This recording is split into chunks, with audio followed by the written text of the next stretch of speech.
제 이름은 김수진. 올해로 65해를 살았습니다. 이 나이가 되도록 제 삶에 고향이라 부를 곳이 두 군데나 생길 줄은 꿈에도 몰랐지요. 하나는 제 젊음과 추억이 켜켜이 쌓인 서울의 잿빛 하늘 아래 제 집이고, 다른 하나는 손주의 웃음소리와 캘리포니아의 눈부신 햇살이 스며 있는 이제는 갈 수 없는 딸의 집입니다. 15년 전, 그러니까 제가 막 50살 고개를 넘었을 때였습니다. 평생 작은 부품 회사에서 성실하게 일하다 퇴직한 우리 영감 이민준 씨와 저는 서울 상계동의 작은 아파트에서 소박한 노후를 그리고 있었습니다. 아침이면 함께 불암산 둘레길을 걷고, 오후에는 시장에 들러 저녁 창거리를 사는 물처럼 잔잔하고 공기처럼 평범한 나날이었지요. 유일한 걱정거리라면 미국 실리콘밸리에 있는 딸 혜진이었습니다. 똑똑하고 야무진 제 딸은 그곳에서 좋은 남편 만나 자리 잡았지만 바다 건너 있다는 사실만으로도 늘 마음 한편이 아릿했습니다. 그러던 어느 가을밤 혜진이에게서 전화가 왔습니다. 국제전화 특유의 먹먹한 소음 너머로 들려오는 딸의 목소리는 잔뜩 울먹이고 있었습니다. 엄마, 나 좀 도와줘. 재민이 나왔는데 도저히 안 되겠어. 딸은 숨 가쁘게 그것에 사정을 쏟아냈습니다. 한 달에 2,000달러가 넘는 보육료, 그것도 몇 달씩 기다려야 하는 어린이집, 잠깐 아이를 맡아줄 이웃 하나 없는 삭막한 환경. 엄마, 재민이 눈에 밟혀서 회사에 갈 수가 없어. 이러다 나 경력 끊기겠어. 엄마, 아빠, 저 좀 도와주세요. 수화기 너머로 갓난아이의 자지러지는 울음소리가 들려왔습니다. 그 소리는 마치 태평양을 건너와 제 심장을 후벼 파는 것 같았습니다. 평생 무뚝뚝하고 제 속을 내보이는 법이 없던 우리 영감이 전화를 끄는 제 어깨를 툭 치며 말했습니다. 가야지. 자식이 저렇게 절박하게 손을 내미는데 애비 된 도리로 모른 척할 순 없지. 그의 한마디에 모든 것이 결정되었습니다. 우리의 결정은 단순한 여행 준비가 아니었습니다. 평생의 보금자리였던 상계동 아파트를 팔고 50년 지기 친구들과 눈물의 작별 인사를 하고 손때 묻은 살림살이를 정리하는 일은 우리의 지난 세월과 뿌리를 뽑아내는 과정과도 같았습니다. 공항으로 가는 길, 차창 밖으로 익숙한 서울의 풍경이 스쳐 지나갈 때 저는 소리 없이 눈물만 흘렸습니다. 그때는 몰랐습니다. 손주 돌봄 이민이라는 우리 또래 사이에선 훈장처럼 혹은 멍해처럼 여기던 그 길이 그렇게 길고 그렇게 많은 감정의 소용돌이를 품고 있을 줄은 말입니다. 캘리포니아의 첫 인상은 그야말로 충격이었습니다. 탁한 서울의 공기와는 비교도 안 되는 투명한 햇살, 폐부 깊숙이 스며드는 상쾌한 공기, 그리고 끝없이 펼쳐진 파란 하늘. 딸의 집은 저희가 살던 아파트 두 채를 합친 것보다 넓었고, 푸른 장디가 깔린 마당에서는 바비큐 파티가 열렸습니다. 모든 것이 낯설고 신기했지만 그 모든 풍경을 압도했던 것은 바로 손주 재민이었습니다. 포대기에 쌓인 작고 따뜻한 생명체를 처음 품에 안았을 때 저는 잊고 있던 모성을 다시금 느꼈습니다. 쪼글쪼글한 손, 보드라운 솜털, 새근거리는 숨소리. 제 세상은 그 순간부터 오로지 이 작은 아이를 중심으로 재편되었습니다. 우리 부부의 하루는 재민이의 시간표에 맞춰 완벽하게 돌아갔습니다. 영감은 새벽같이 일어나 정원에 잡초를 뽑고 마당 한편에 작은 텃밭을 일구어 상추와 깻잎을 심었습니다. 평생 회사 서류만 들여다보던 사람이 흙 묻은 호미를 들고 있는 모습이 낯설면서도 든든했습니다. 저는 온종일 재민이에게 먹일 이유식을 만들고 한국에서 가져온 동화책을 읽어주며 옛날 옛적에로 시작하는 이야기를 들려주었습니다. 재민이가 처음 뒤집기를 하고 기어다니고 첫 걸음마를 떼던 모든 순간이 우리에겐 기적과도 같았습니다. 아이가 맘마나 데디 대신 옹알이 끝에 하미, 할머니라고 제 이름을 불렀을 때 저는 세상을 다 가진 것처럼 기뻐서 온종일 아이를 끌어안고 있었습니다. 서툰 걸음으로 비틀거리며 제품으로 달려와 안길 때면 이 아이를 위해서라면 무엇이든 할 수 있을 것 같았습니다. 딸과 사위는 저희에게 진심으로 고마워했습니다. 주말이면 아버님, 어머님 잠시 쉬세요 라며 우리를 좋은 식당에 데려가 칼질을 시켜주고 백화점에서 좋은 옷을 사주었습니다. 두 분 안 계셨으면 저희 정말 어쩔 뻔했어요. 재민이가 할머니, 아버지 사랑 듬뿍 받고 자라서 너무 좋아요. 그 말 한마디에 태평양을 건너오나 느꼈던 모든 서름과 불안이 눈 녹듯 사라졌습니다. 네, 그때 우리는 분명 행복했습니다. 누군가에게 이토록 필요한 사람이 되어본 적이 있었을까? 자식들을 다 키우고 텅 빈 둥지 같던 우리 삶에 재민이는 새로운 의미와 충만감을 가져다 준 축복이었습니다. 하지만 영원한 것은 없었습니다. 재민이가 노란 스쿨버스를 타고 프리스쿨에 가던 날 아침, 저는 아이의 뒷모습이 사라질 때까지 한참을 손을 흔들었습니다. 그리고 텅 빈 집으로 돌아온 순간 저는 제게 주어진 7시간이라는 자유가 얼마나 막막하고 두려운 것인지를 처음으로 깨달았습니다. 온 집안은 재민이가 어지러 놓은 장난감으로 가득했지만 아이의 웃음소리가 사라진 공간은 거대한 침묵에 잠겨 있었습니다. 그날부터 우리의 시간은 재민이가 없는 시간과 재민이가 있는 시간으로 나뉘었습니다. 아이가 없는 동안 영감은 이미 반듯한 잔디를 똑 깎았고 저는 이미 깨끗한 거실을 다시 쓸고 닦았습니다. 우리의 유일한 소일거리는 한국 드라마 VOD를 보는 것이었지만 그것도 하루 이틀이었습니다. 가장 큰 장벽은 언어였습니다. 운전을 못하는 우리에게 딸의 집은 완벽한 고립의 섬이었습니다. 가끔 큰맘 먹고 동네를 산책하다 이웃과 마주치면 그들은 환하게 웃으며 Good morning 이라고 인사했지만 How's your day going? 이라는 다음 질문이 이어지면 우리는 그저 Fine, thank you 라는 말만 앵무새처럼 반복하며 멋쩍게 웃어야 했습니다. 우리는 이름 석자를 가진 이민준과 김수진이 아니라 그저 영어를 못하는 아시아인 노인 재민이네 조부모일 뿐이었습니다. 두려움은 아플 때 가장 구체적인 모습으로 다가왔습니다. 어느 날 영감이 텃밭에서 허리를 삐끗해 꼼짝도 못하게 되었습니다. 한국 같았으면 119를 부르거나 택시를 타고 바로 한의원으로 달려갔을 텐데 우리는 딸이 회사에서 돌아올 때까지 끙끙 앓는 남편을 옆에 두고 발만 동동 구를 수밖에 없었습니다. 딸의 도움으로 겨우 찾아간 병원에서는 수많은 서류에 서명을 해야 했고 의사의 말은 절반도 알아들을 수 없었습니다. 몇 주 뒤 집으로 날아온 병원비 청구서는 우리의 눈을 의심하게 할 만큼 엄청난 액수였습니다.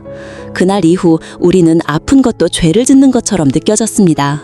여보, 우리 여기선 아프지도 맙시다. 애들한테 짐만 되는 거야. 서로의 아픈 등을 두드려주며 우리가 할 수 있는 말은 그것뿐이었습니다. 그렇게 우리의 세상은 점점 좁아졌습니다. 캘리포니아의 햇살은 여전히 눈부셨지만 그 햇살은 우리를 비추는 것이 아니라 우리가 갇힌 섬의 경계를 더욱 선명하게 보여주는 것만 같았습니다. 시간은 우리가 붙잡을 수 없는 속도로 흘러갔습니다. 기어다니던 재민이는 어느새 훌쩍 자라 운전면허를 딴 17세의 청소년이 되었습니다. 이제 아이는 더 이상 우리의 손길을 필요로 하지 않았습니다. 학교가 끝나면 친구들과 어울려 쇼핑몰에 갔고 주말이면 농구 경기를 보러 다녔습니다. 할머니가 정성껏 만든 갈비찜보다 친구들과 시켜 먹는 피자를 더 좋아하게 된 손주를 보며 서운하면서도 그게 당연한 순리름에 애써 받아들여야 했습니다. 결정적인 날은 재민이의 생일이었습니다.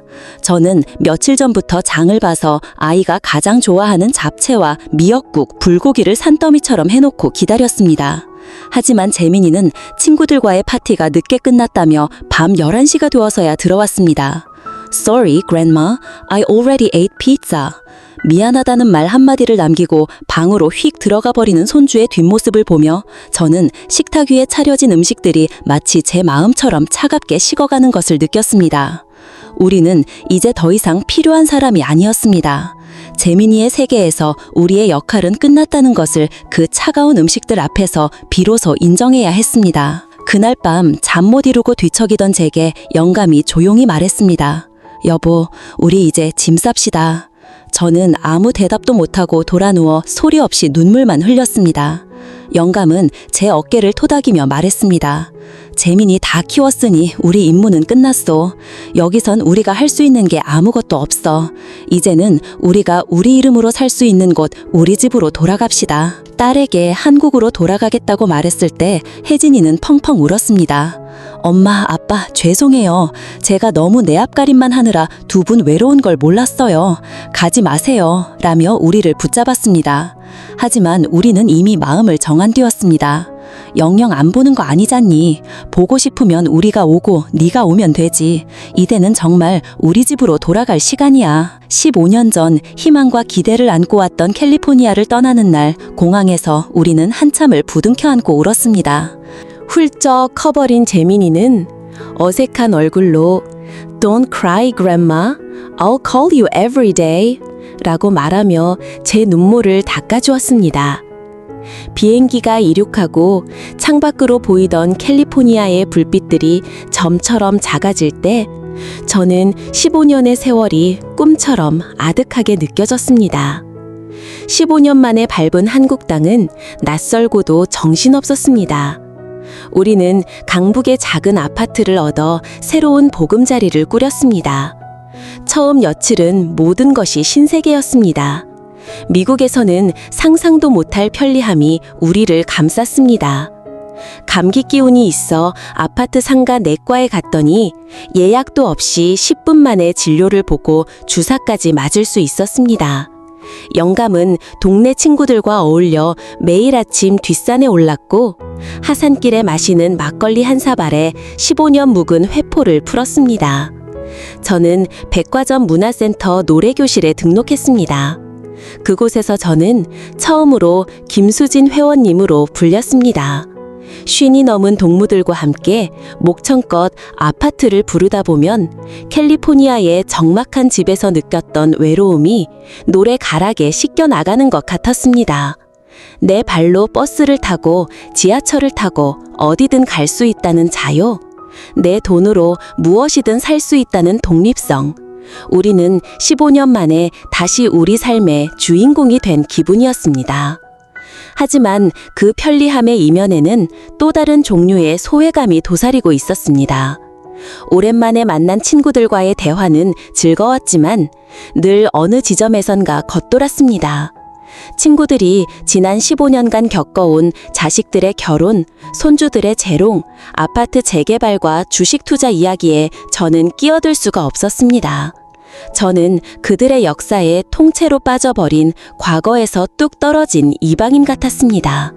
밤이 되면 그리움은 어김없이 찾아왔습니다. 노트북 화면 속 재민이는 점점 더 어른이 되어갔고 학교 생활과 친구절 이야기에 바빠 우리와의 대화는 점점 짧아졌습니다. I gotta go, grandma. Love you. 라는 말을 끝으로 화면이 까맣게 변하고 나면 거실을 가득 채우는 적막감에 가슴이 텅 비는 것 같았습니다. 재민이의 숨소리, 쿵쾅거리던 발소리, 게임하며 소리치던 목소리가 환청처럼 들려올 때면 저는 이 편리한 서울의 아파트가 캘리포니아의 그 집보다 더 외롭게 느껴졌습니다. 어느 날 저녁, 영감이 미세먼지 자욱한 창밖을 보며 무심코 말했습니다. 미국은 하늘이 참 파랗고 공기가 좋았는데. 그 한마디에 저도 모르게 속에 있던 말이 터져나왔습니다. 그래도 여긴 말이 통하잖아요. 아프면 바로 병원 갈 수 있고 미국에선 우리가 벙어리의 장님 신세였어요. 제 날카로운 말에 영감도 발끈했습니다. 그렇다고 여기가 마냥 천국이야? 밤만 되면 재민이 보고 싶다고 우는 건 누군데? 거기선 우리가 꼭 필요한 사람이었지만 여기선 우리가 없어도 세상은 너무 잘 돌아가잖아. 우리는 서로에게 상처를 주고 말았습니다. 하지만 사실 우리는 알고 있었습니다. 서로를 원망하는 것이 아니라 어느 한 곳에 온전히 속하지 못하는 우리 자신들의 처지를 슬퍼하고 있다는 것을 말입니다. 그날 이후 우리 부부는 더 이상 미국이 좋은지 한국이 좋은지를 따지지 않게 되었습니다. 그저 두 곳 모두 장점과 단점을 가진 우리의 서로 다른 시간을 품고 있는 장소임을 받아들이기로 했습니다. 미국에서의 15년은 나를 지우고 오롯이 할머니와 할아버지로 살았던 희생과 보람의 시간이었습니다. 우리의 젊음과 시간을 바쳐 손주를 키워냈다는 충만함은 무엇과도 바꿀 수 없는 선물이었습니다. 하지만 그 대가는 사회적 고립과 언어의 장벽, 그리고 김수진이라는 내 이름을 잃어버린 시간이었습니다. 한국에서의 새로운 삶은 잃어버렸던 나를 되찾는 시간이었습니다.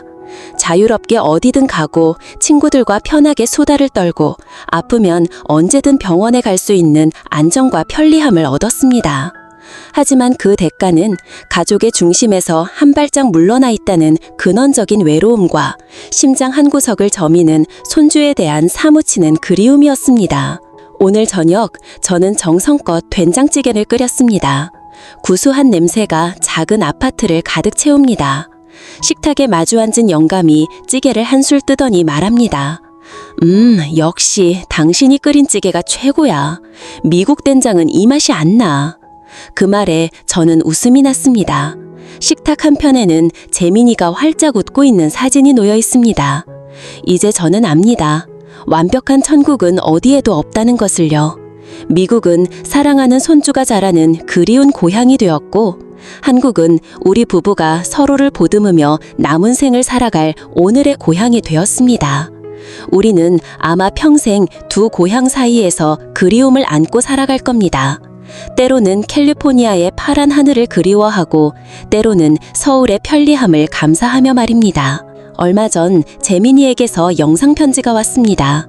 조금은 서툰 한국말로 할머니, 할아버지, 저 대학교 합격했어요. 보고 싶어요. 여름에 한국 갈 때 할머니 떡볶이 꼭 해주세요. 라고 말하며 환하게 웃고 있었습니다. 그 모습을 보며 저와 영감은 한참을 함께 울고 웃었습니다. 네, 그걸로 충분합니다. 그리워할 곳이 있다는 것, 그리고 돌아와 기댈 곳이 있다는 것, 그 두 개의 고향을 가슴에 품고 저는 오늘을 살아갑니다.